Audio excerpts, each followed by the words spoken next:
Welcome to the Calder Farmstead. Now the Ice Hawks back out to center in transition. Carlson with Quinville 2-on-1. Right when Carlson comes, Quinville scores!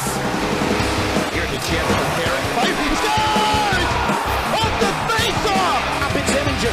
Pulled back to Werenski. Has it. Shoots one. Bounces off a man. 5 seconds left. Werenski. Another jam on the shot. Turning and firing. They score! Score! Monsters score! Now they catch each other and they both go right over the top. Matching rights to one another. McDermott gets the helmet off of Cassie.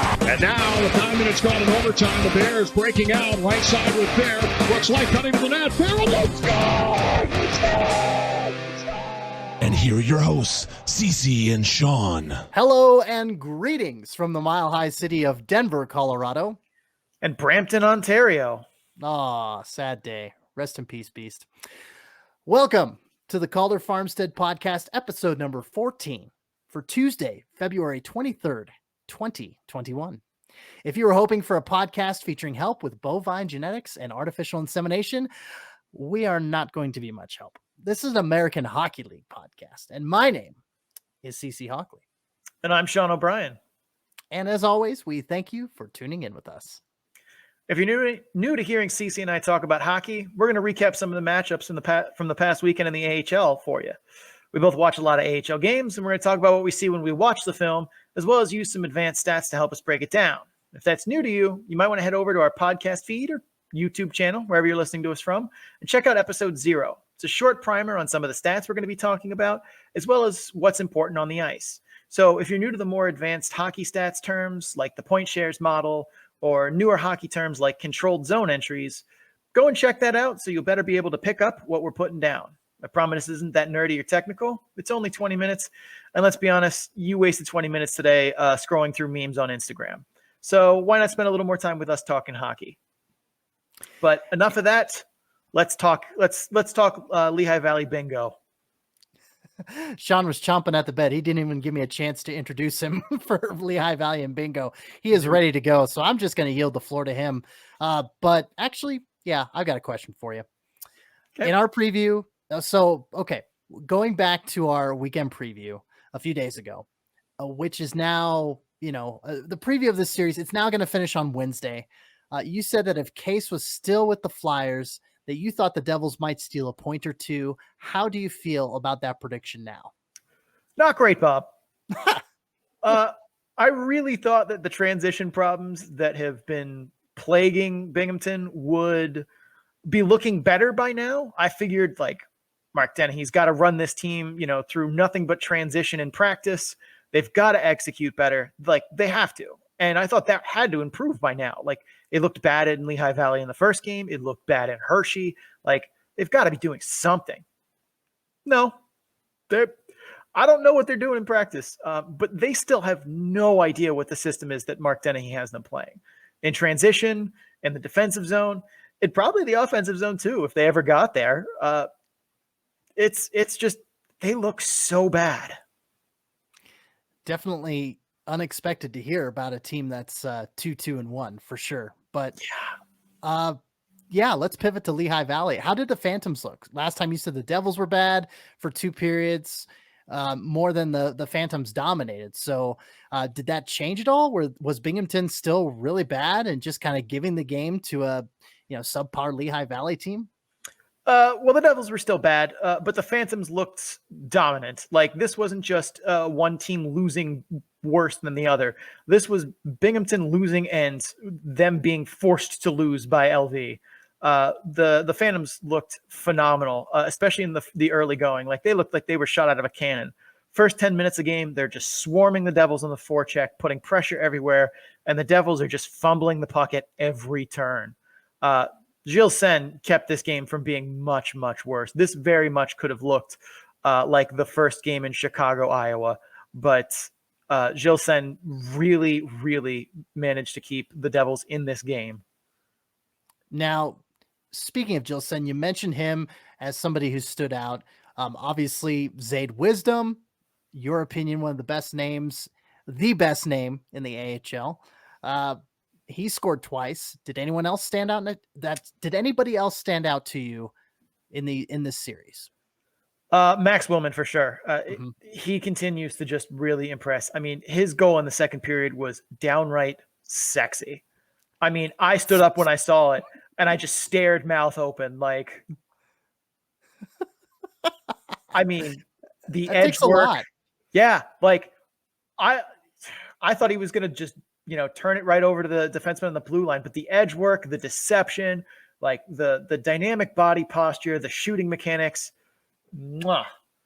like that was an NHL goal scorer's goal. Now I don't want to pump Max Willman up too much because like I think some of it he's played outstanding, but I mean it's hard to see like that he would have been this good with the resume that he brought in and a little bit of tape that I saw him. But I mean he is definitely turning heads. I mean I'm not going to call him NHL ready, but there is zero chance that the Flyers hockey ops are unaware of who Max Willman is. He is getting noticed for sure.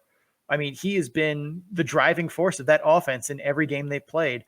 And that's surprising given that like Zade Wisdom's been excellent. Kashey's been excellent. They've had a couple other guys who have looked bigger than I thought they would in the preseason. But he has been the straw that stirs the drink for the Phantoms so far this year.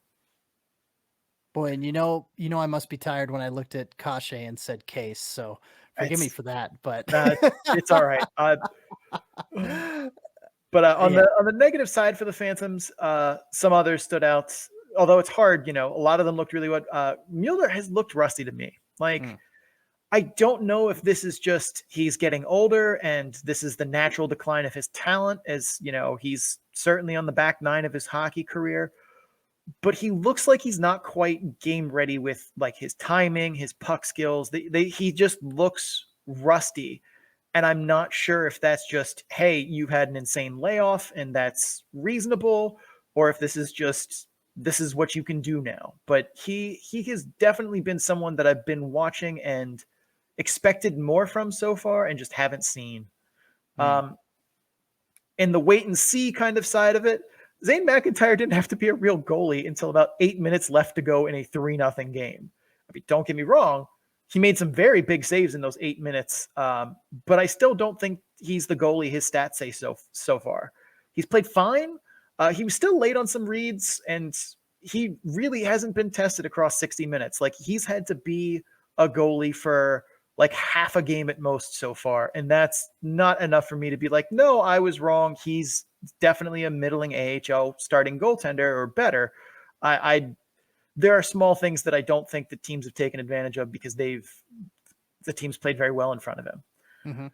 On the Devils side, while the Merkley Street Senny line was literally the only one in this game that looked like it showed up to work that day. I mean, they looked capable.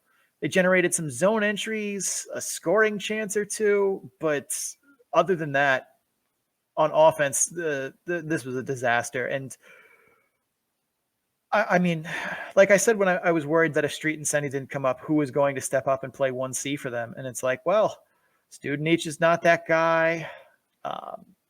Foot's not really a center. It looked sketchy, and it continues to look sketchy once you get past that first line, depending if Merkley stays with them.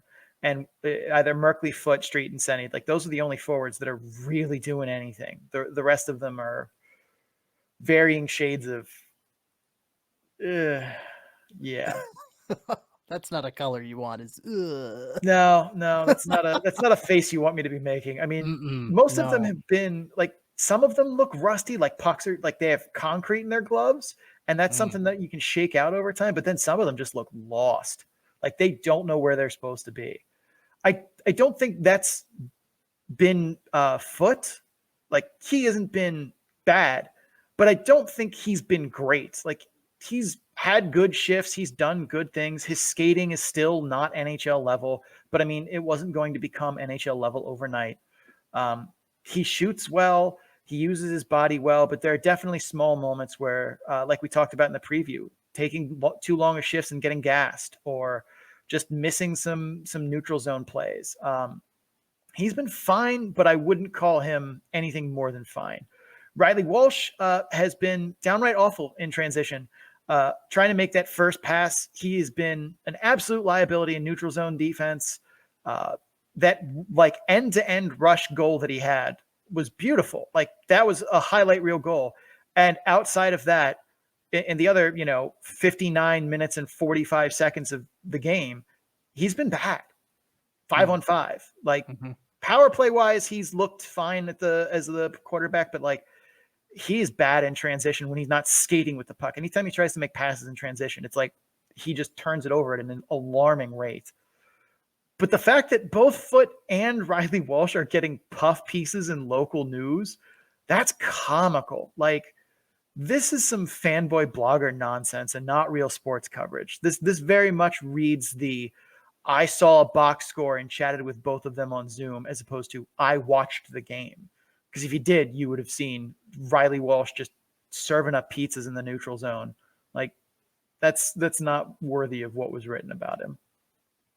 Well, maybe, you could jump on there and write an article. I know you like to short yourself and say that you can't write, but I beg to differ. I actually don't know how to write, CC. My notepad is actually more plus and minus signs. I can count, but I actually don't know how to write. So that's not going to work out for me.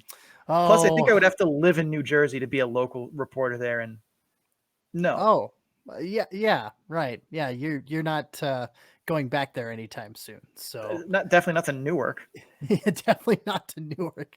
I was joking around with Sean earlier in the week saying, hey, maybe you could take over as the Binghamton Devils head coach. And you're like, no, I'm not living for a year plus in New York, New Jersey. Thank you very much. So no, like New York, I'd be fine with, not Newark. There is no salary you could pay me to get to be in Newark. I said Newark. I just didn't enunciate clearly. Yeah, I gotta enunciate Newark, New York. Yeah, it was kind of convoluted, but anyway, back to the North Division. Let's wrap it up. We'll talk. Lehigh Valley is 3-0-1. They've got 0.875 points percentage. That's good for first place in the North Division.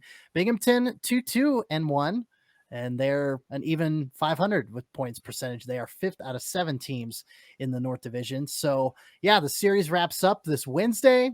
It was supposed to wrap up this weekend, but of course, things get bumped out and everything like that. But yeah, Lehigh Valley with a 3-0 victory over Binghamton on Saturday. They'll finish up that series on Wednesday. And then Lehigh Valley plays Wilkes-Barre Scranton, a home and home, on Friday, February 26th and Saturday, February 27th. Binghamton will go on to Hershey, and a home and home as well, on Friday, the 26th, and Saturday, the 27th. So there's that. And that is Lehigh Valley and Binghamton, or as we called it in our season preview, Spooky Season. That's the Spooky Season series, all wrapped up in a nice little bow by Sean and myself. So next up, we're going to cover the Atlantic Division, or as we fondly refer to it as the Groundhog Day Division, because you're going to see the same teams over and over and over again. So, gotta watch out for that first step. It's a doozy. It's a doozy. Oh, so on the other side of these ads, we're going to come at you with that. Going to talk Providence versus the Bridgeport Sound Tigers and the Hartford Wolfpack. All right, and we're back from our advertisements. We have covered Lehigh Valley and Binghamton in that series, and now we're going to dive back into the Groundhog Day division, and we're going to talk a little bit about Providence taking on the Bridgeport Sound Tigers and Hartford Wolfpack on Friday and Sunday this past weekend. And yeah, Sean, how did that first game go, the Bridgeport Providence game? Well, Bridgeport evidently didn't listen to our preview show, which, to be fair to them, like, we got it out kind of late on Friday.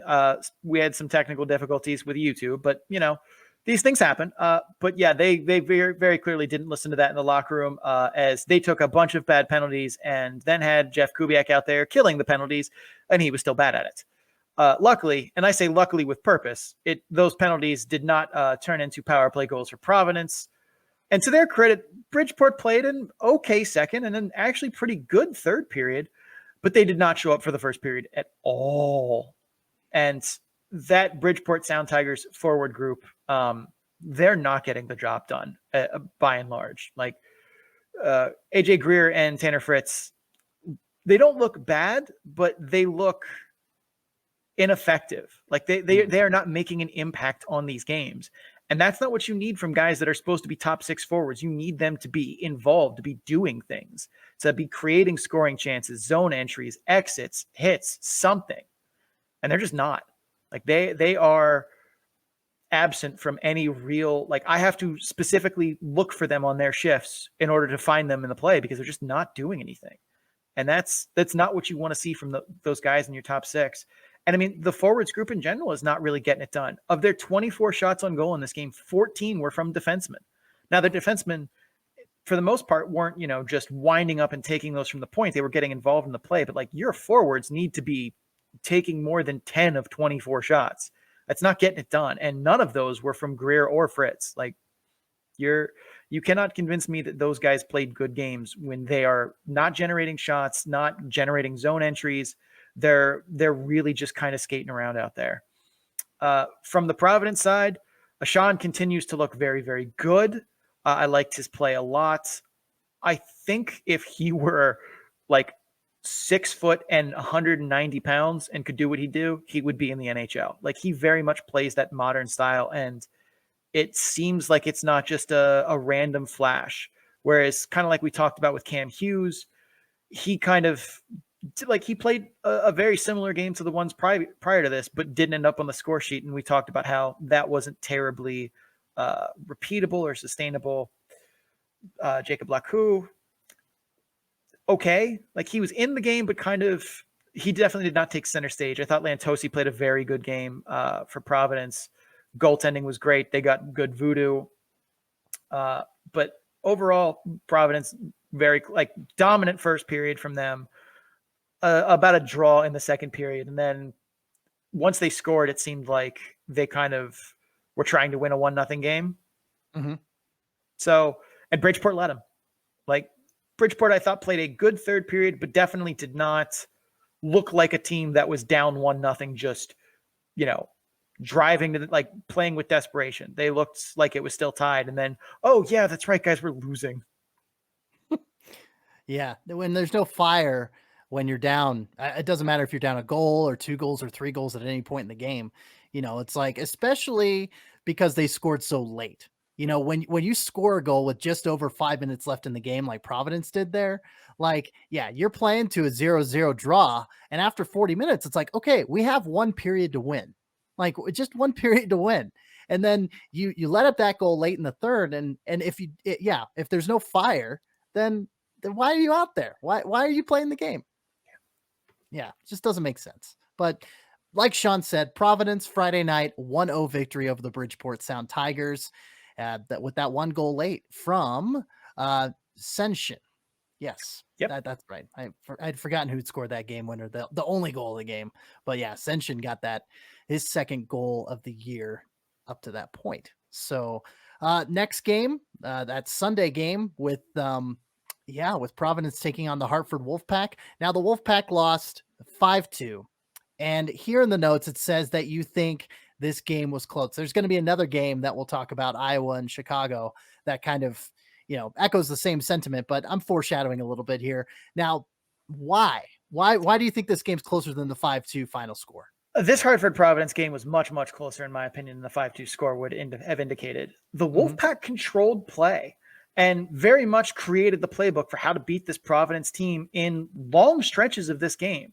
They played slow-paced, low-event, physical hockey, and they managed to, I wouldn't say necessarily have the most effective forecheck. They weren't creating turnovers per se, but they were keeping Providence from just gunning by them in the neutral zone in stretches of this. Now, the reason that it was 5-2 is in the few moments that Hartford did dumb stuff on their forecheck or in transition, Providence burned them.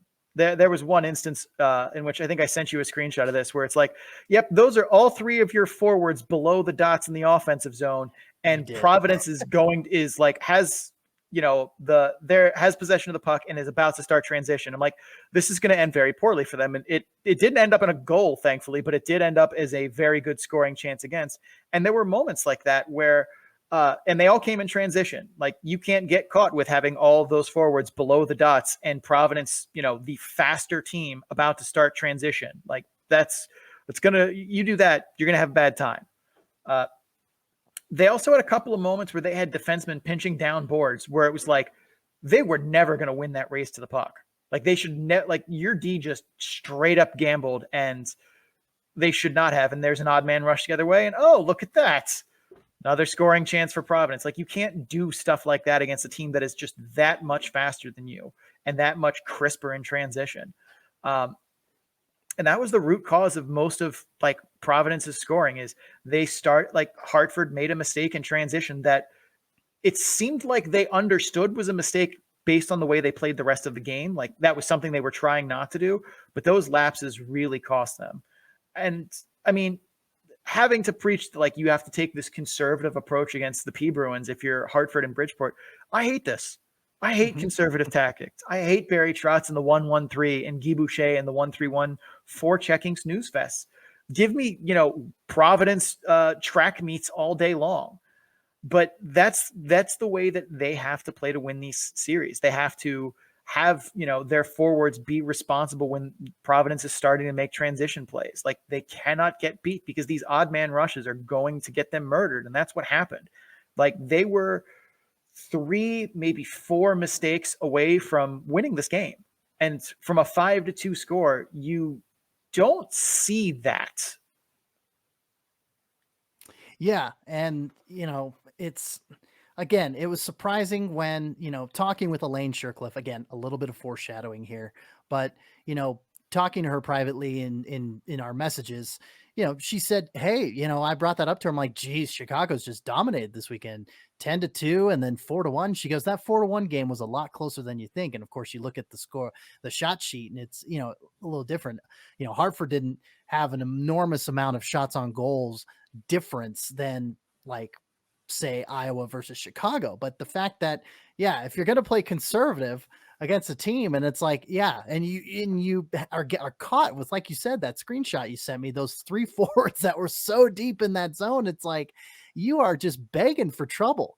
Yep. Like there's not going to be anybody to go back and aside from your defenseman, obviously, but when you're that deep in the zone and Providence is just going to blow by you and get, 3-on-2, 4-on-2, and your defensemen are just like, what the hell, guys? And that's exactly what happened, because at that point, both their wingers had pushed the pace. So the defenseman just standing in his zone basically had a 3-on-2 through the neutral zone because all of the other forwards are behind him. He has nothing but green grass in front of him and 2 forwards up there with him. Like, you can't do stuff like that. You have to tell, and for the most part, they did. You're not going to outshoot Providence in games, what was it, 39-14? You're not going to have that effect, but Hartford controlled the pace. They managed to play that game on their terms for the most part, outside of those slip-ups. And if they're going to hold their own against Providence this year and, take a run for that division, they're going to need to do things like that more effectively and play a whole 60 minutes of that game, because they could have won that game. All right. So Providence moves to 4-1 on the season. And I believe, Hartford's 2-2-0 on the season. Bridgeport, not a big surprise that they're 1-4-0 on the year, the young year so far. But my prediction, 19-20 wins. Providence still got hope for that. So we'll see. We'll see if they can pull it off. But far and away, 3-game winning streak for Providence. They are starting to become, head and shoulders, maybe not head and shoulders, maybe just shoulders, maybe a part of the shoulders above the rest of the Groundhog Day division. But anyway, last question for you, Sean. Did anyone stand out for you across the weekend in said Groundhog Day Atlantic division? I mean, I talked about it, Sean. He continues to be a joy to watch for all the mentions we mentioned in the preview, and he's just held up through that the entire way. So I'm glad I'll take the win that I was right on him. Nick Wolf looked awful. He stood out for the wrong reasons. Hartford's first goal was entirely his fault, as well as quite a few other moments where I was just like, what is this guy doing? But thankfully he had Swayman and Vladar there to bail him out. I thought Austin Rushev played a good game, not flashy, but he did a lot of little things well and wasn't there making big mistakes in transition. So I thought, given that there weren't a lot of standout players in Hartford, but it was definitely more of a team effort, he was someone that stood out to me. Anthony Greco was bad. He could still skate. He still has, that speed. But he looked unmotivated, and his puck skills looked like they got left in quarantine. And while not directly his fault, there were definitely 2 Providence goals that I watched that Greco could have stopped if he used his speed on the back check. But there were 2 that he just started coasting into the frame, and Providence scored in them. And I'm like, if you would have hustled, you could have gotten that guy. And I know that you can skate faster than that. But he does not look like the AHL All-Star that he was a few seasons ago. And it's strange to see, because I can't tell if he's injured, but like an injury that's, lingered this long seems unusual. Mm-hmm. But he does not look like the guy that was an AHL All-Star. He can still skate, but the rest of it just doesn't seem to be there. Do you think that it could be some quarantine? Maybe he put on a few extra pounds and lost a step or 2? I mean, it could be. Yeah. I'm not ruling it out. Like, he still looks fast to me, so I don't know if it's losing a step or putting on pounds, but and it doesn't look necessarily like rust. Like he's just, timing is off or whatever. It really does look motivational to me. Like he's just out there kind of going through the motions. Like when he gets the puck on a stick and has some space, he still tries to make it happen. But by and large, he just looks kind of, I don't want to say uninterested, but like I said, he just seems like he's going through the motions. Like he's not back checking hard. There is definitely some rust, which you could attribute to him, like just, missing some passes or stick handling in a situation where he would normally have good control and just doesn't. But a lot of it to me just looks like he's not totally wanting to be there. And if that's not the case and it comes out that he has ankle surgery in the offseason, I'm sorry, Anthony Greco. I'm just calling it like I see it. Well, Sean, thank you for your observations for the Groundhog Day division, the Atlantic. And we are, once again, of course, going to take a short break to pay some bills. So after the break, on the other side of it, we'll talk about Bakersfield and them deciding to wake up after starting 0-5 on the season. And we'll see how Colorado, those Eagles, fared against the Ontario Reign and San Diego Gulls this past weekend. So stay tuned.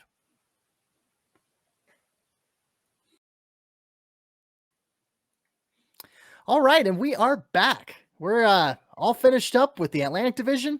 No more Groundhog Day here, at least in this episode. We're going to be talking about the Pacific Division, the division that, near and dear to my heart. My local Colorado Eagles that I cover here as a correspondent. We're going to be talking about them here in a second and how their series went with the Ontario Reign and the San Diego Gulls. Well, the one game with each of those teams. But first, holy cow. Did Bakersfield just win a game? Wait, did Bakersfield just win 2 games against 2 undefeated teams? Kingslayer. I love it. Bakersfield is the Kingslayer. Holy crow. Taking down the San Diego Gulls 5-1. Kind of a little bit of a shellacking, if I may say so myself, and a shutout. They shut out the Henderson Silver Knights 3-0 on Saturday. So Bakersfield getting their first 2 wins of the year in convincing fashion, impressive fashion. Yeah. Do you have any major thread that you can tie between these 2 games? Tell me what's going on here, CC. Oh man, I mean, shots on goal. Just that's kind of a theme this episode. You see shots on goal, but it can be so telling, and especially when you have a team that's 0-5 like Bakersfield going against San Diego and Henderson that were undefeated in the, obviously we hyped it. The Pacific is probably one of the most competitive, if not the most competitive division in the AHL this season. So Bakersfield nearly doubled up the goals and the Silver Knights. They boasted a 38-23 shot advantage over San Diego, holding the goals to single-digit shots in each period, while posting double-digit ones in the first and the third. I want to say their second period looked something like 15-3, and the third period looked like 18-6 or 5 or something. 18-5. It's like, of course you're going to win the game if you're doing that. If you're putting quality chances on net, of course you're going to win the game. So they literally, then the next night, they literally, doubled up, right on the nose. 44. I know that was bad. That was bad. Sir Mix-a-Lot would be ashamed of me. I don't get this look from Sean very often. He is like, he's got a pained look on his face and he's shaking his head with his eyes squinted closed. He says, move along. 44-22 was the shot total that Bakersfield had against Henderson. And, I took a little bit of more of a deep dive and I looked at the shot map that Baco had against San Diego in that game. So it appears that 80% or so of their double-digit shot totals were inside of home plate. Baco was held to just 5 shots on goal in the second period, but those first and third periods, that's where the 80% happened. So the defense also held San Diego to quite the opposite. Like 70 to 80% of their shots I noticed were not in the home plate area. So not only were they taking high quality shots and better shots, but they were also forcing San Diego, or at least preventing San Diego from taking high quality shots. So they were good on defense, good on offense, and the score shows that 5-1. So I think the most surprising thing about that too are the third periods. Like when you have, like, usually you see score effects like that. Like in the Lehigh Valley-Binghamton game, you saw kind of some score effects on shots on goal in the third period, where it's like Lehigh Valley's up 3-0. They have no incentive to try and score more. All they have to do is just keep you off the board. So you usually will see the team that's behind start generating more shot attempts than the team that's ahead, because the team that's ahead is just get pucks deep and, keep putting you 200 feet away. But it looks like, the Condors put their foot on the gas, even though they're, kicking the crap out of these teams. Like that's the surprising part, is that not only did they win, they kept the pressure on, despite the fact that, like, the game had pretty much been decided. They were not about to give any chances to their opponents. And I like that. That's an aggressive coaching tactic, and one that I'm a fan of. Yeah, and the fact that I think Lucas Dostal was in net for San Diego instead of Anthony Stolarz, I think that probably may have contributed as well, because Stolarz, as we both know, is a primo goaltender. He's a very good goalie, and Lucas Dostal is just a step below that. And so, yeah, it that could have been a factor in it too. But yeah, the fact that they put their foot on the gas and didn't let the score effect take effect, as it were. Yeah, it was very impressive. So obviously, with these abundance of shots on goal, I had to go back and say, okay, how have the first 5 games, those first 5 losses, how have those looked? Just to see, if they have done this the whole time, if they had a few games. So first game, 30-31, Bakersfield being 30. Second game, 43-24 was the shot total, and they still lost. So I'll have to go back and check the actual, actually, Sean, if you wouldn't mind doing that while I'm going through the shots on goal, if you could check Bakersfield's schedule and see what those game outcomes were. Thank you, sir. 43-24 was the second game. The third game was a lot closer, 27-25. So is the fourth game. I believe it was against Henderson, 24-16. And then that fifth game, 40-34. So aside from that 43-24 anomaly in that second game, most of these have been pretty close, at least within the, 1 to even 8 shots on goal differential between those two teams.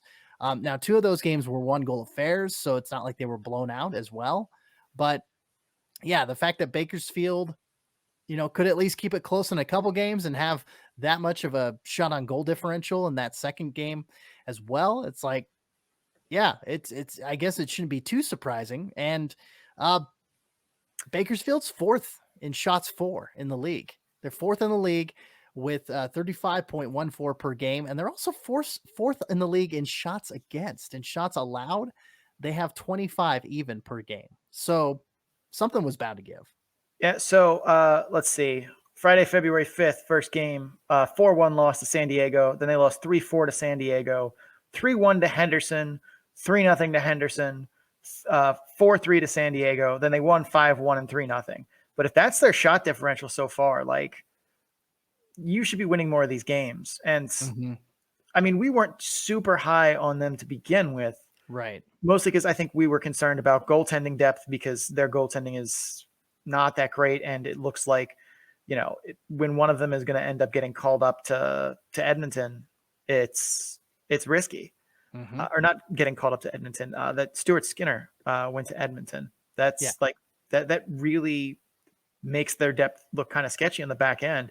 But like forward depth wise, they were not the best. We weren't super high on them, but they were still capable, defensive wise the same. But like, yeah, that's really surprising to see that kind of shot differential playing, especially very good teams. And part of me would wonder if you're not seeing a difference this is early on to be making this call. So shot in the dark here, but you're seeing a difference in finishing talent in these games. Like San Diego has finishing talent. So that's a team that they don't need to shoot a million shots because their shots go in because they have better shooters.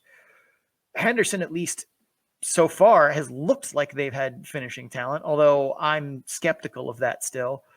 But maybe we're seeing those shot differences because they're on the lower end of that finishing talent. We will see how that plays out through the rest of the season, but something to kind of keep in the back of your mind. But having basically a 10 shot on goal advantage per game so far, that's insane. Like that is definitely something that should be lending itself to better game outcomes. But I mean, they've only played a handful of games.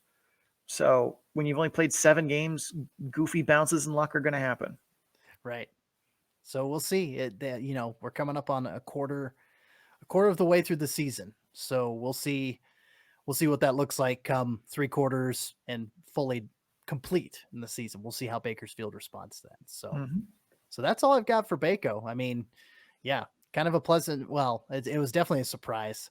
Maybe not pleasant for Henderson and San Diego, but it was definitely a surprise that Bakersfield responded thusly and got those 2 victories this weekend for sure. Yeah. So let's talk Eagles. Aha. Let's do it. So they, like I said earlier, game against Ontario Friday night, game against San Diego on Saturday night, got the victory against the Reign 4-2, but tough follow-up against the Goals. Little football score for you there. The Denver Broncos, San Diego Chargers, low scoring affair, 7-3. So San Diego. I forget in our picks. You picked Ontario, or you picked the Eagles to sweep the weekend. What did I pick? I didn't pick them to sweep the weekend. I thought you picked them over both Ontario and San Diego. I did not. So I said they were going to respond against Ontario, especially since their forwards were coming back. I said they were going to win by multiple goals. So like 5 or 6, which, they won, but they didn't win in, the way that I thought they were going to. And then I said that they were going to keep it close with San Diego, but eventually lose in overtime. And unfortunately, they didn't do that either. They lost. I was about to say, I did say San Diego was probably going to whack them. So, to be completely fair, I would have picked against Bakersfield in both those games. So, right? We are not clairvoyant, that's for sure. No. But we do our best. So, yeah, Eagles getting their first W of the year. You gotta, give me some details here. What did this game look like against Ontario? Because they've been kind of a hard team to nail down.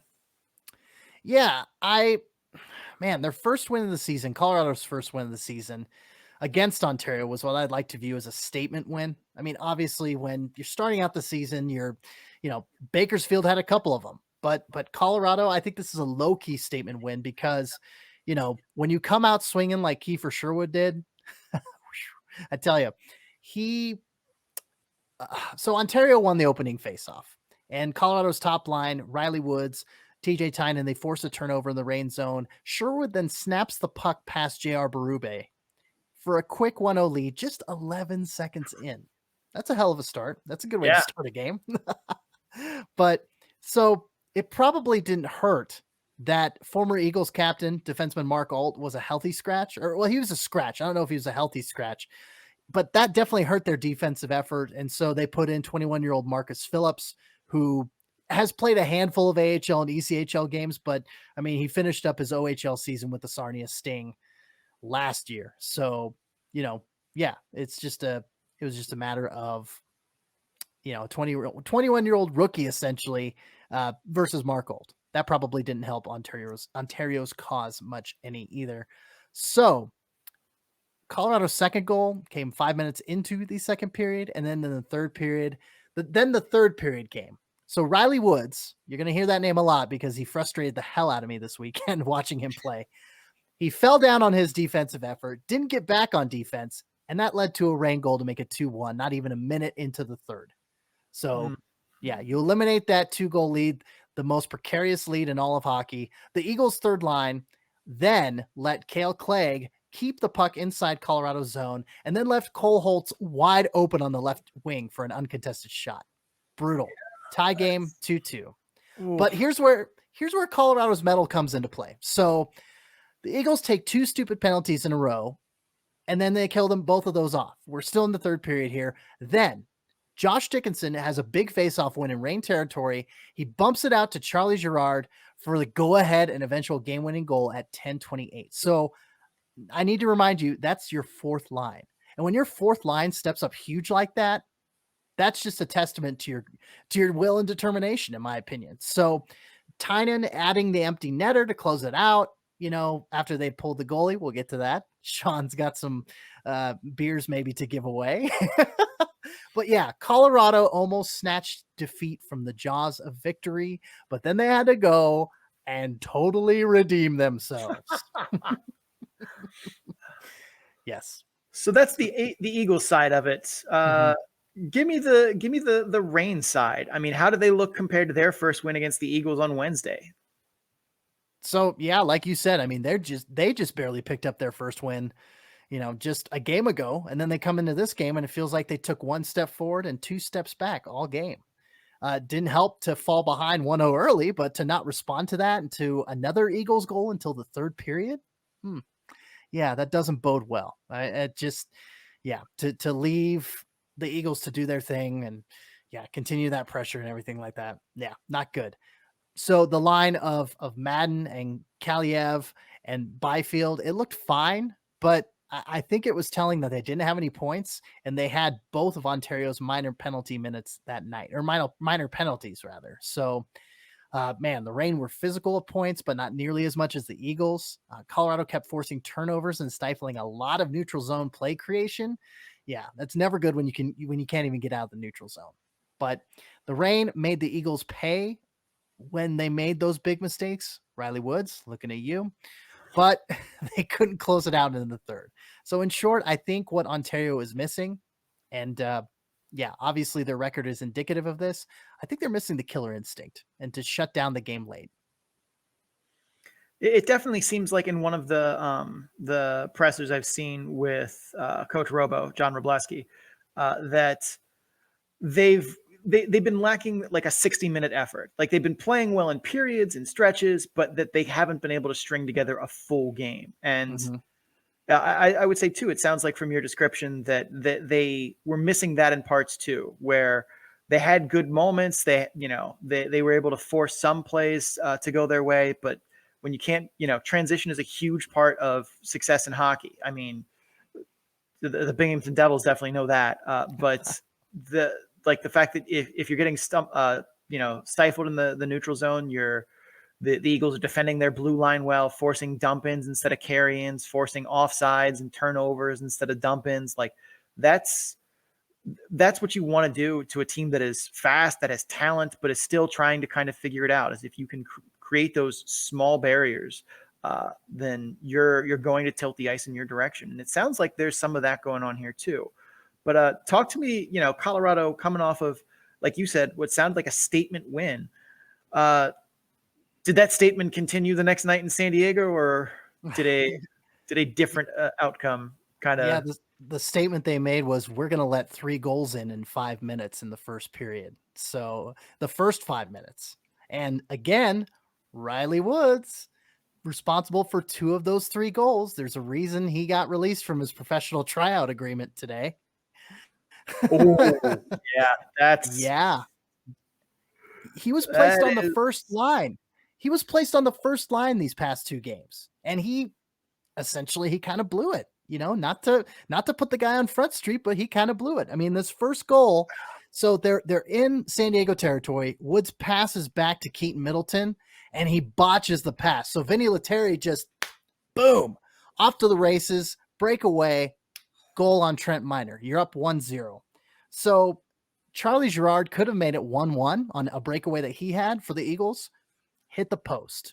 God, it could have changed the game. You get moments like that, of course. But then Riley Woods, again, he got his stick caught up in Curran. He lost his balance. He recovered. And then he slept on his defensive assignment. Left Curran wide open in the middle. Boom. He gets the one-timer just right in front there. So, again, Woods responsible for those first 2 goals. The second one, Jean-Luc Foudy, another young guy. He turns the puck over, and he's in a position where, there's a San Diego skater in the way of Peter Tischke.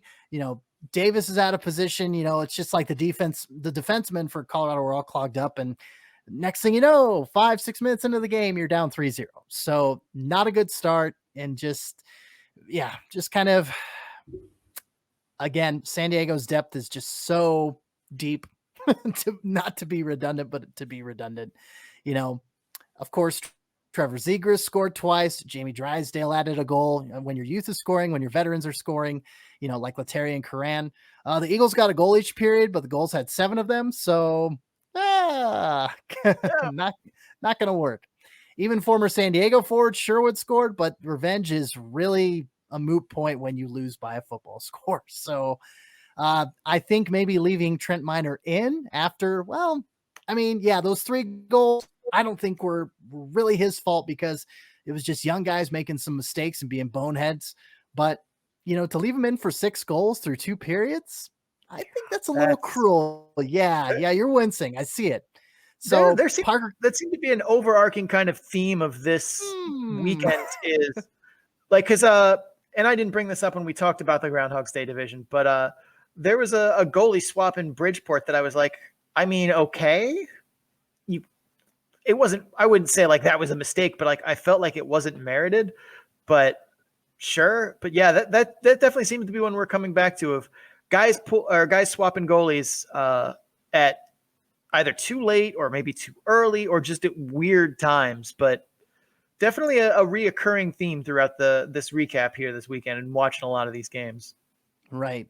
And I think, Trent Miner, he's a young kid, 20 years old, been playing in the CHL, is probably going to go back to the Vancouver Giants once the WHL gets their situation figured out. I mean, they've got a mid-March start date, but what that's going to look like, we'll see. But I think they do have it figured out, actually. I just can't remember what it looks like, because every division is going to be different in the WHL, in the CHL, the different leagues and everything. So I digress. Miner's going to go back eventually.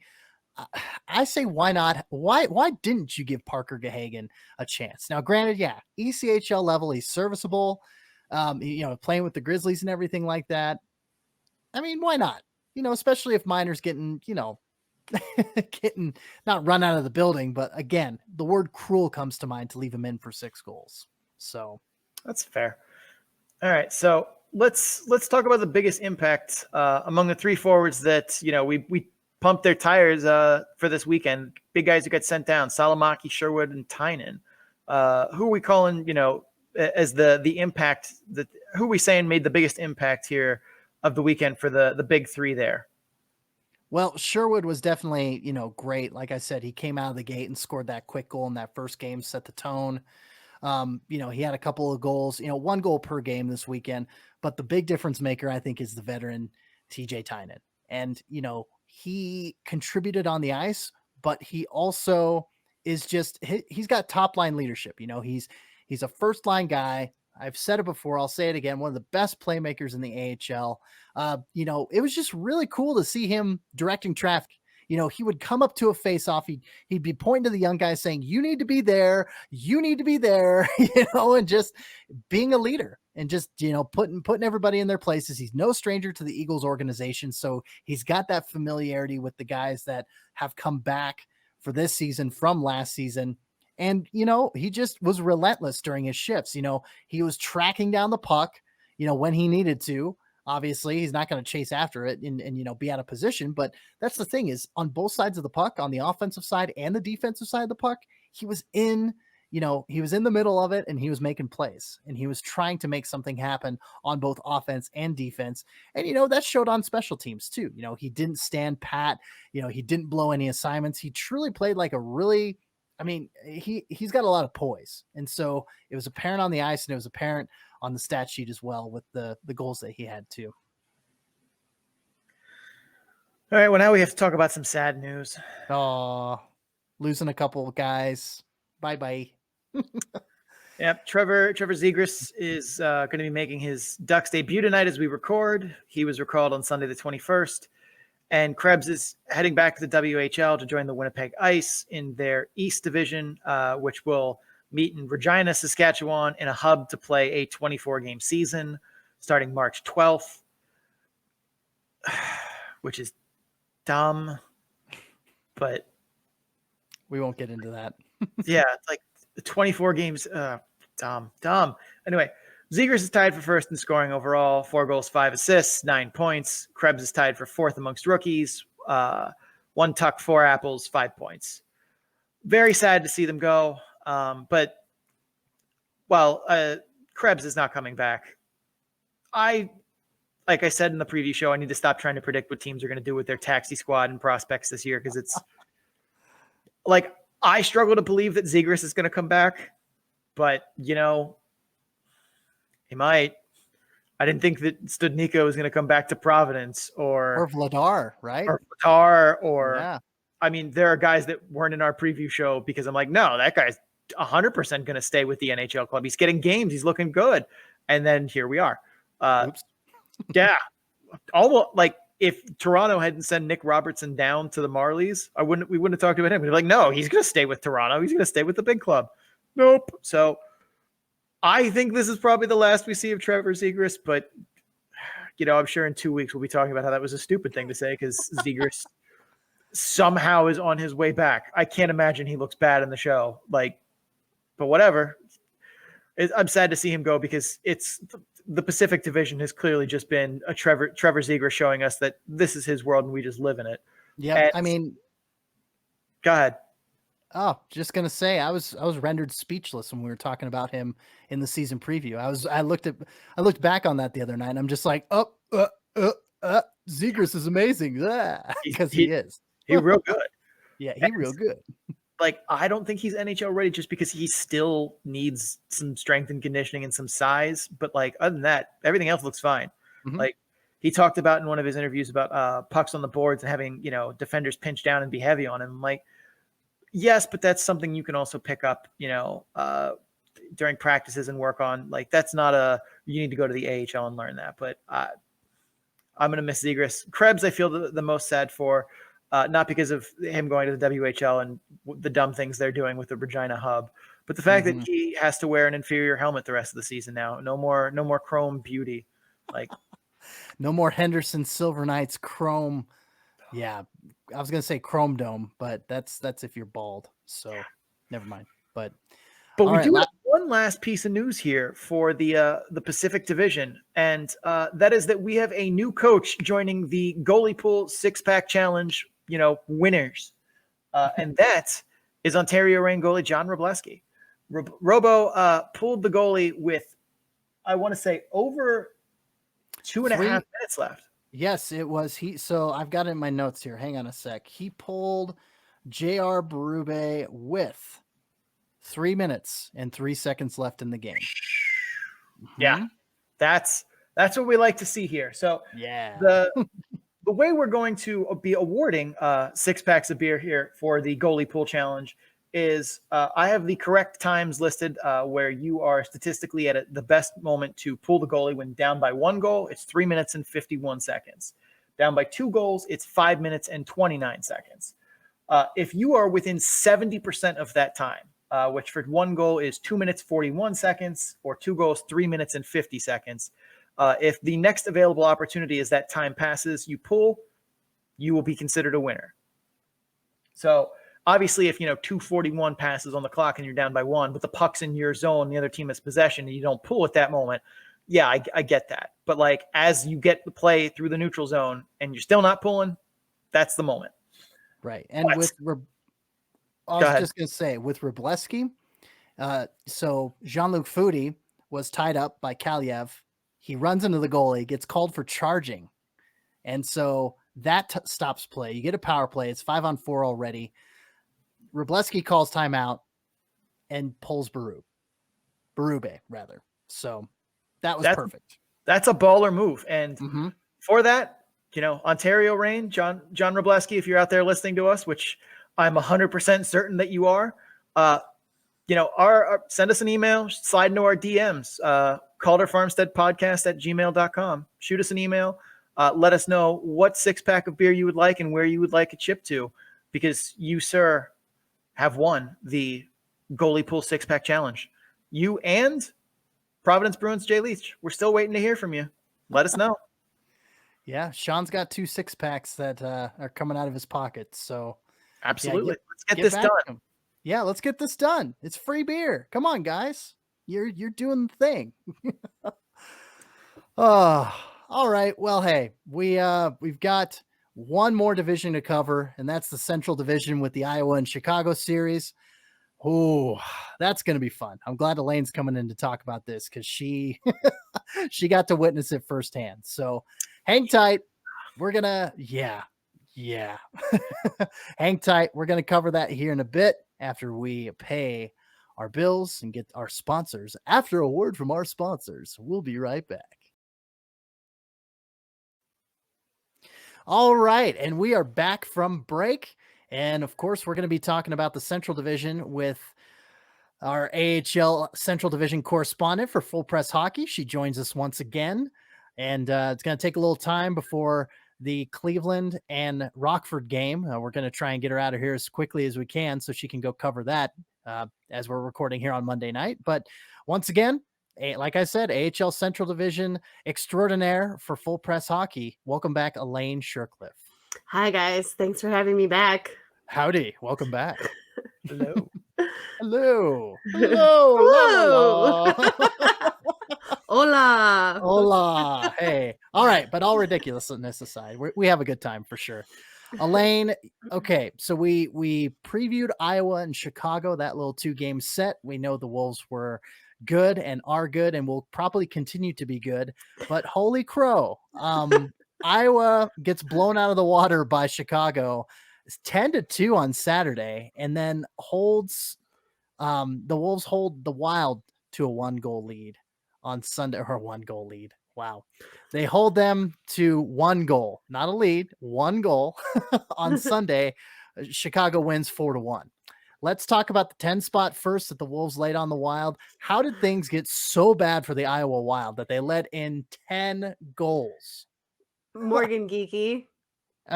That's fair.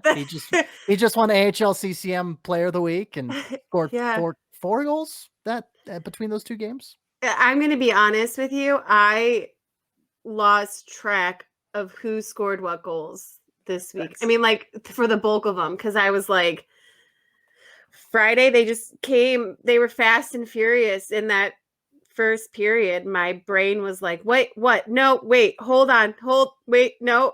Stop. I need to break this play down. Like, please, just no. Oh, were you live tweeting that game, Elaine? I was trying to. Yeah, I figured it would be a trying to at that point because, my God, 10 goals. I have not live tweeted a game with 10 goals before. Yeah, so. It was, I don't know how the announcers did it. They did a phenomenal job describing the game and not just focusing on goals. Because my brain was like, goal, goal, goal, goal, goal, like the whole time. But really, yeah, it came down to Morgan Geeky. He scored, 19 seconds into the game? Yep. And that was it. it was all Chicago for basically the whole game after that. There was nothing stopping them. Poor Hunter Jones got lit up. Mm-hmm. As a rookie, I can't imagine what that's like in your second game. He still looked fairly like, you know how you can tell when a goalie gets defeated? He actually looked like he was ready to take on that challenge and learn from it. I would really love to pick his brain about that because he made an effort to still try and stop those goals. You know, like some of them just were weird angled or he was screened by his own teammates or screened so badly by multiple Wolves that at that point, the goaltender can't do his job, right? Like he's just dropping in the butterfly and hoping the puck hits him. Yeah, basically like Jesus, take the wheel, please. I mean, they Patrick Watt him for crying out loud. They left him in for 40 minutes, 2 periods, 9 goals, 4 in the first period, 5 in the second. It's like, man, you got to pull him like maybe 4 or 5. I mean, Sean, would you say so? Like, I wouldn't have put him in for the second period. It was 4-0. And it's like goaltenders, I understand. Like, it wasn't like, I wouldn't say that the first 4 were his fault and he was playing bad. And that's why it was 4-0. But like, you got to do something at that point to change up the energy. I mean, I probably yank him at 3-0. Like when it's that early, not because it's his fault, but we got to do something here before, like, because once it gets 4 or 5-0, the game's over. 3-0, you know, you don't have a good chance, but at least there is, you're 10% maybe to come back and win. Whereas once it's 4 or 5-0, the game's over. Like you lost. Right. Right. Like Coach Mike Eves explained to me for the Monsters coach, he explained to me last season that even though a goalie is the best person on the team at that point in the game, and it's not their fault why the goals are being scored, you have to pull the goalie to send the message to the team. This is on you, like, and really hit home to them that like, I can't pull all of you off. I can only afford to pull one of you off. So the rest of you need to step it up. And sometimes, especially if they have a lot of respect for their goalie, they kick it into high gear for that goalie, which Iowa started to do. But I think after that many goals, they were just kind of like, oh my gosh, like, what do we do? I was that way and I was watching the game. And I think there was some level of too. It's like, like we said in the preview, Chicago's the more talented team here. There is only so much that Iowa was going to be able to, round the horses and make a go of this because they just did not have said horses. And right. Yeah, leaving him in for a 9 spot, that's just like, to me, that feels irresponsible. I mean, if you wanted to leave him in there for 4 or 5, sure, whatever. But like when you're starting to get to, almost a touchdown and a field goal, like, what are you doing? And like that can't be good for anyone. Like unless you needed Hunter Baribeau, like Hunter Baribeau was hurt, or not Hunter Baribeau, Baribeau was hurt and like couldn't go in, and that was the situation, which it obviously wasn't. Like then I guess you have to leave him in no matter what. But like that ain't what happened. Right. I wonder, based on the way he came out for the second, I wonder if he said, "Yeah, let me just play," because the way he skated onto the ice and got into the net, it was not like, oh my God, please, someone save me. It was, okay, cool guys, let's play. I wonder if that has a little bit to do with it. And if you're already down so much and you've lost control and you're playing the next night, maybe you're like, let's see if the kid can bring it back for the second period. I mean, I don't know. I mean, for me, it's like, you can tell me that you want to go back in and let me stay in, and I'm still saying no. Like that is my responsibility as the coach to be like, nope, don't. Like I understand you want to go back in, and I appreciate that attitude, but no, we need to shake this up, even though this is not your fault. 2, if you're just resigned to losing the game at that point when it's 4-0, like you're sending a bad message to your team of like, well, I'm going to quit on you guys here going into the second period. Like that's. Well, I don't think it was like that. I mean, I think it was more like maybe give the kid, if the kid wants to stay in, let's give him a little bit more of a chance. Not so much like, hey, I'm over this game, which you can tell when that happens, and that definitely did not happen. Yeah, but I just think if you're a player, like I would expect that change just to send the signal to the rest of the team, kind of like you said. And the fact that he didn't, I don't know, like I could see that getting players, I don't want to say unhappy, but like almost demoralized. Like it's just like, oh well, let's just ride this game out, which I don't appreciate. But let's talk about the second game. So 4-1 win, but from what it sounds like, the second game was much closer than the 3-goal margin of victory would have shown us. What can you say about that? Iowa dominated most of the game. It was very interesting because in the second period, I think Iowa knocked off like 19 shots, something like that, something insane like that. And they held the Wolves to like 5. Yeah, was it 5? Okay, it was very small amount. And a part of that was because the Wolves got fancy and they were starting to get cute, as coach put it. They're getting too cute on the ice, and he was not pleased with that. And Iowa was able to break up the plays, steal the pucks, maintain control of the game while they were playing a fancy game. But the moment they played fundamentals only, like very simple and fundamentals, they could not keep on them. I don't really know what that is, but Iowa was clearly ready to take on anyone that gets fancy this year. But and looking at the shots on goal, I hadn't looked at it until just now, and that's how I could rattle that off so fast, Elaine. But I mean, 41-14 in favor of Iowa. Mm-hmm. I mean, wow. Like you had, so Chicago scored 4 goals on 14 shots. Like that is I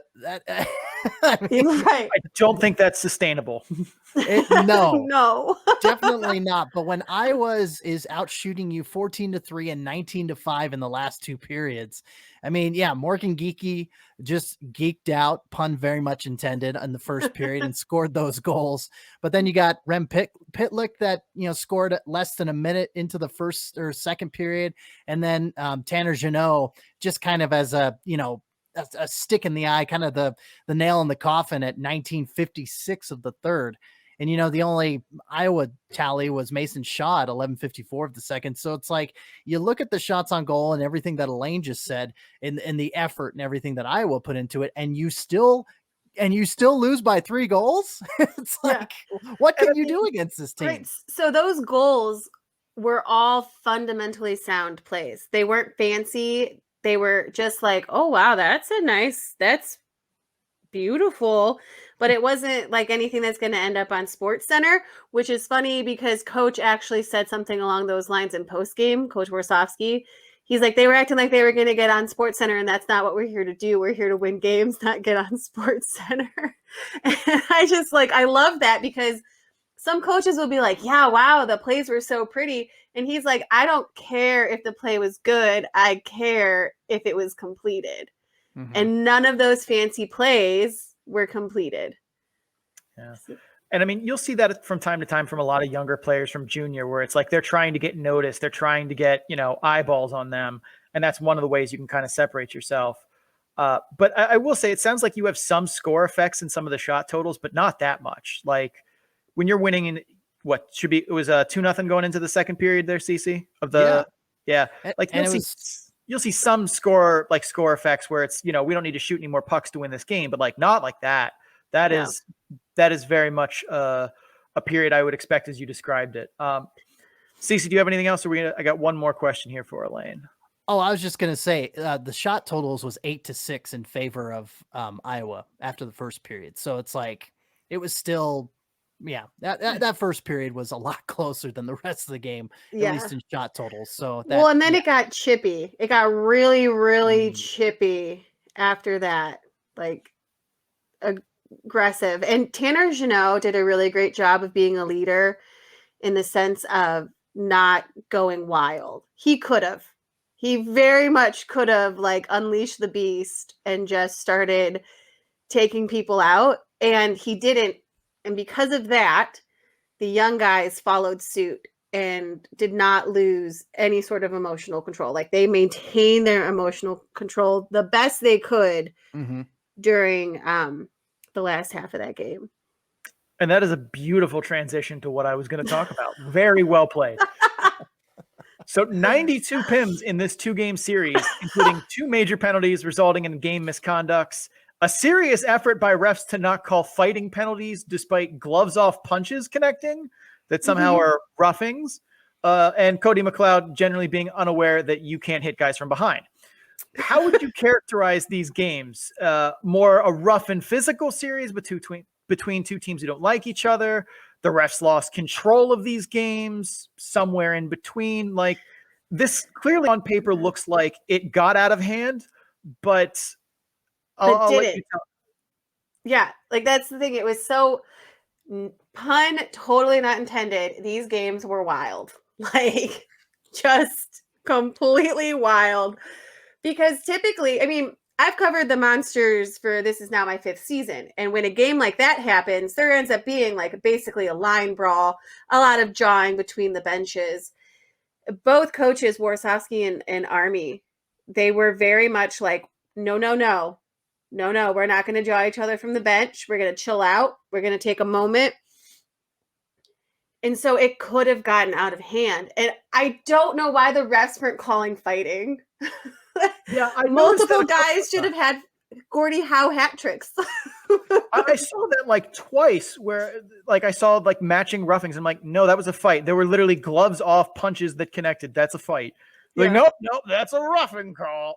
Yeah, like there were 2 guys that one, I don't remember which one it was, but they were on the boards and someone took the stick, like literally took his stick from him. I want to say they took it from McLeod. No, they took it from McLean, and I don't remember who it was that took it. Took his stick from him and just threw it on the ground and stared at him. And the refs were like staring at them like, what's going on? And then they end up hugging each other, punching each other, throwing on the ground. And I think they just got like a minor for roughing. It's like, no, that's okay. Well, it's like fine. McLeod, after his boarding penalty in the second game, which was just dumb.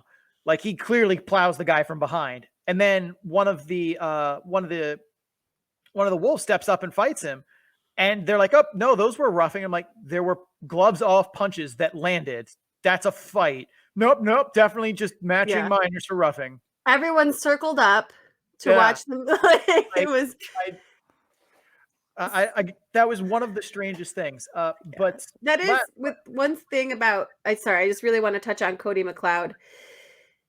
It's disappointing to see him play like that because he actually brings a lot to the table as a player. And when he makes those hits, it takes all of the momentum and control out of his team's hands. And then he leaves them shorthanded or he fires up the other team. And so he has to find a way to control his hits better and not go for the numbers and definitely not hit in a way when someone's already going for the puck and then they end up in the boards, because he could be such a great asset to a team, but it's like for every good thing he does, he negates it with a hit like that. Yeah, and we talked about this, not specifically about him in the preseason, but kind of in general was a regular topic for us of like teams signing guys where it's like they're not hockey players. Like they're players that are, one career goal and 200 penalty minutes a season. It's like those guys don't bring, like, penalty minutes are bad. Your team is at a disadvantage. And like doing just senseless things like that, like both hits I saw, and I'm like, there was like, I can see sometimes where you're a huge, strong dude and you go to just push a dude into the boards and he goes flying because he's half your size. Like that's not what happened in either of those. Right. And I want to say, like, I think it was Jarvis took the penalty. I can't 100% remember because there's a lot of penalties in the game. Yeah. Someone was on a breakaway for the Wild towards the net and they had all the momentum and everything was just happening. And so he tripped him. And it took all the momentum away. And so sometimes you have to do that. Like if someone's on that breakaway, as long as they're not in the process of shooting, you do something like that. I mean, it's kind of dangerous, but there is a value to those PIMs, but not not like 200 career PIMs when they've yeah. only been in the league for like 2 years. Yeah, it's like, yes, there are good penalties to take, but like 99% of penalties are dumb penalties. Yeah. Or maybe not 99. 90% are dumb, 8% are probably just bad calls, 2% are, smart ones maybe. Right, exactly. But I did notice, like, you don't see too many game misconduct penalties. One for a cross-check to the face that was pretty blatant. Do you think that the AHL should maybe be looking into supplemental suspensions, regardless of whether or not they will? Do you think that they probably should in those cases? Yes. And I say that after watching the Monsters game as well, where there were lots of misconducts for abuse of officials. Oh, yeah, those are... And right. And no one's suspended yet that I know of. But I think that right now, because there aren't a lot of the teams don't have gold judges, and I think there's a few other people missing right now from the arenas, I think it's important that they do a little supplemental discipline, because some of these games are going to get out of hand. Look, we're 3 weeks into the season, and every game's been a barn burner. Every single game. Like, that is not going to be, thank goodness there's not the Calder Cup this year, because if they were playing for a championship and it was like this now, there would probably be players that did not make it out of the season alive or be able to finish because they are suspended for so long. Oh, geez. Yeah, I could see that too, especially as, like, taxi squads are pulling up more of your skill guys. You're going to, like, guys who can move the puck and shoot and skate don't grow on trees, but, guys who are your fourth line grinders and goons, they kind of do. So you would definitely see, especially you're going to play the same team 12 times, that, that definitely engenders friendship. Right. Right. Well, and here's the thing is, people are thinking that the Wolves, once they lose guys like Jarvis and Tomasino to go back to their CHL teams, that they're going to be even keeled, across the board in the Central. But like Iowa, they've already started losing players, and a bunch of their players are in the taxi squad. They're not going to get better. They're only probably going to get worse. And same thing with some of the other teams in this league. So Chicago is just, even without those two prospects, Chicago is still really good. Yep. So yep. Yeah, once it's the rising tide raises all boats, but so does the lowering tide. And maybe not the best analogy, because Chicago tends to be a step above everybody. But well, hey, Elaine, we won't keep you any longer. We'll let you go cover your game, but we want to thank you again for coming on and talking about the Wolves and Wild. And if we can swing it, we'll have you on for our next weekend preview episode. How does that sound? Sounds good. Awesome. Once again, Elaine Shircliff, AHL Central Division guru, in the house and leaving the house. So thanks for coming. See you. Bye. All righty. Well, again, thanks to Elaine for coming on and giving her 2 cents on the Central Division. We're going to take a quick break before we finish out the show. And Sean has got a quiz for us. We haven't done one of these in a long time. So yes, Smithers, I see the fingers. All right. Well, we're going to take a quick ad break. We'll be right back.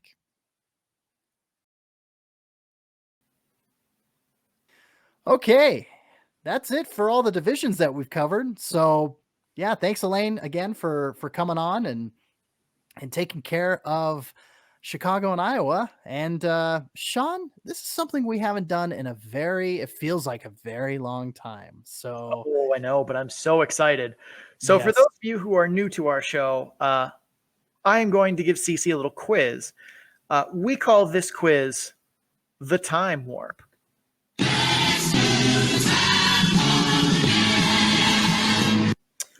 So what's going to happen is CC is going to pick a year from the last 6 seasons of the AHL. And I'm going to give him a game, and then I'm going to give him the name of a player, and he has to tell me which side of that game that player played in. So, CC, you have 2018-19, 2017-18, 2016-17, 2015-16, 2014-15, and 2013-14. All of the past 6 years, not including the last one. So where in time are we going? Oh, just a couple years back. Let's go 17-18. And also to add, we're going to do best of 7 here. So Okay. CC, you need 4 to win. You said 2017-18? That's correct. All right. The year is 2017-18. The year is the 2017-18 season. The San Antonio Rampage are playing the Chicago Wolves. Which side is Andrew Agozzino on? Man, he's bounced around a lot, hasn't he? I'm going to say Chicago Wolves. Final answer. I'm sorry, that is incorrect. The correct answer is the San Antonio Rampage. Well, shoot. Not a good start. All right, CC. Any year between 13-14 and 18-19, where in time would you like to warp? Let's warp to the fringe. 13-14. Let's just take a shot. All right. The season is 2013-14. The Binghamton Senators are playing the Rochester Americans. What side is Cole Schneider on? Cole Schneider would be on the Binghamton Senators, I believe. Is that your final answer? Yes. That is correct.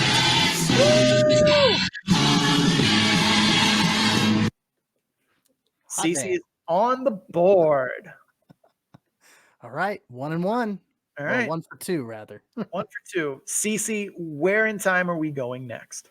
All right. I feel a little far away. Let's go back to 18-19. The season is 2018-19. The San Diego Gulls are playing the Grand Rapids Griffins. Which side is Ben Street on? Oh. I believe he played for the Gulls. Final answer.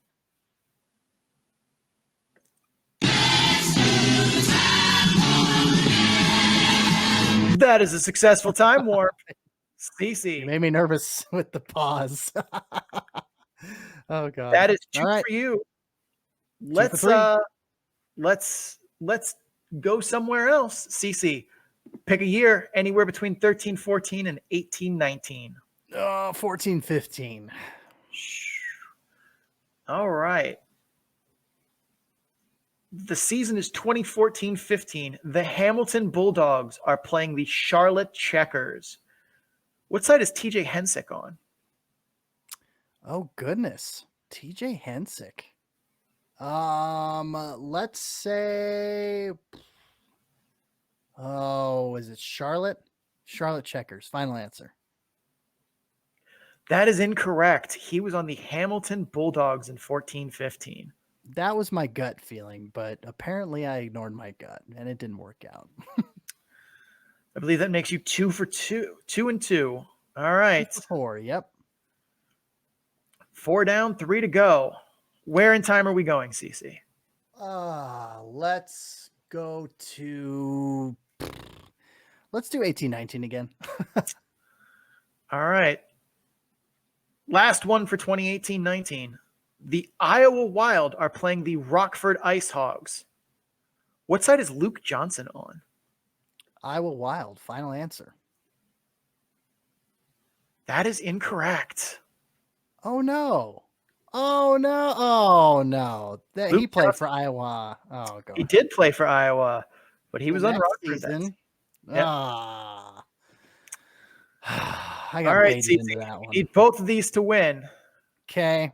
18-19 is now off the board. Anything between 13-14 and 17-18. 16-17. All right. The season is 2016-17. The Binghamton Senators are playing the Lehigh Valley Phantoms.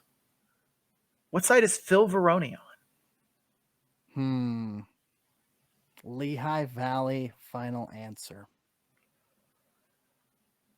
I'm sorry, CC. He was on Binghamton. Wow. I'm not game ready. I am rusty. I'm normally good at these. I do very well at these, but yeah. But for those of you new to the show as well, our quizzes come with, some consequence. Mm-hmm. So what that means now that I have been the winner as the quiz master, I will get 30 untimed seconds to talk about whatever I feel like into the void here on YouTube and on our podcast. And then I will get to initiate the sign-off, which I'm super excited about. So thank you very much, Cece, but it's my time now. It is your time. Take it away. I still cannot believe that the Justice League Snyder Cut is a thing. Like, can we talk about how bad Zack Snyder movies have been that he's directed? The 300 was not a good movie. Like, there's so much slow motion. It's embarrassing. Sucker Punch was incoherent. Batman versus Superman was a terrible movie. Suicide Squad, very, very bad. And that people are like, oh, but the Justice League movie, if Zack Snyder would have just got to... No, it was still bad. It's still going to be bad. Stop trying to make bad things happen and just accept that it was bad. And that's all there is. Zack Snyder is not going to turn this movie into a work of art because he can't even turn the ones he starts and finishes into works of art. Stop. And that is it for our show. CC, if you would like to take the initial and I will finish the sign off. Sure. Boy, this is weird. Okay. Well, hey, if you guys are enjoying the show, please make sure to subscribe so you get episodes in a timely fashion. If you're listening on YouTube, of course, hit that like button, hit that subscribe button to get, our latest I was going to say season previews, but we're already done with that. Latest weekend previews and weekend recaps.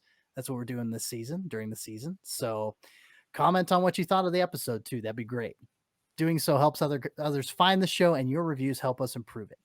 You can also follow the show on social media at Calder Farmstead on Twitter, at the Calder Farmstead on Instagram and Facebook.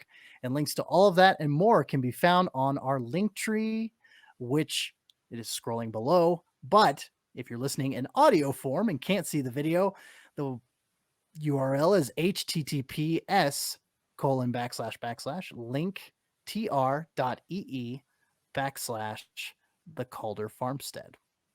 Sean. I'm Sean O'Brien. You can find me on Twitter at Sean O'Brien81. That's SeanObrien81. I'm also on Instagram at Sean O'Brien_81. Both are personal accounts. They're mostly hockey, but I also tweet pop culture stuff and just random memes or whatever's going on in the world. If you're interested in the point shares model that we occasionally talk about, and we'll be talking about more often as more games are accrued here, you can find all of that and more interesting data analytics on the AHL and ECHL and SPHL at bit.ly/data-dump-and-chase, all lowercase, all one word. Big thanks to Adrian Drake, who made our theme music. You can find him on social media at AD_dysfunction. That's DYSFUNCTION, so he can make music for you. Cece. And yep, that's me. My name is CC Hockley. You can find me representing Full Press Hockey on Twitter at FPC_AHL. You can also find me on my personal account at CCHawk. That's SEESEEHAWK. Music, memes, pro wrestling, but mainly hockey, of course. Check out my writing on the Full Press Coverage Network at www.fullpresshockey.com. And the Calder Farmstead is part of the Full Press Radio Network. Check us out on there, of course, but there's also a lot of other hockey programming and a lot of other sports and sports entertainment programming for you to check out at www.fullpresscoverage.com.